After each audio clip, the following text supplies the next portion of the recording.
Mas'uuliyiintan oo ka kooban maamulka gobolka Shabeellada Hoose ayaa waxa ay soo kormeereen suuqyada Afgooye iyo isbitaalka weyn ee Afgooye waxayna lacag u qaybiyeen bukaanada ku jira isbitaalka Afgooye ee gobolka Shabeellada Hoose.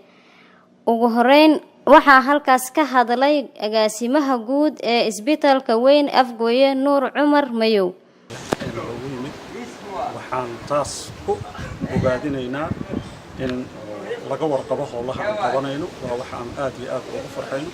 waxaan kaloo meesha ka soo baxayso baahida aan qabno inaan jeedsano oo aan madaxdeena u jeedsano insha Allah waxaan rajaynaynaa madaxda sidii aragtay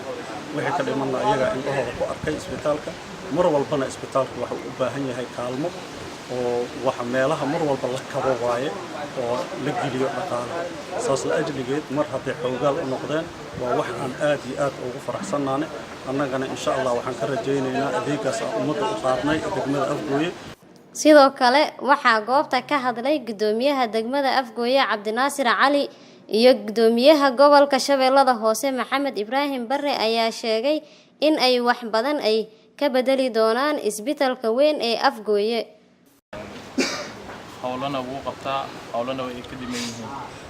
waxa ka dhiman oo xag dhaqaale oo xayran maamul gobol ahaan waxaan ka codsanaynaa qaabkii isbitaalka aan uga caabin lahaynaa garab naga siisaan howlaha oo qabtana agaasimaha sidoo noo sharaxay waaye isbitaalka abaana tira badan ayaa taal agaasimaha isbitaalkana gacanta ku hayo bukaan jiifka waa soo aragtay bukaan socod oo isbitaalka qaabilaa jirto howlo tira badan oo laantii bulshada u hayo isbitaalka ma ahan isbitaal degmo waa isbitaal gobol guud ahaan wuxuu qaabilaa bukaanno ka kala imaanaya qoryooley awdheegle beriile janaale gooniyeele waa isbitaalka ku dhashay alxamdulilah ilaaha maanta iskale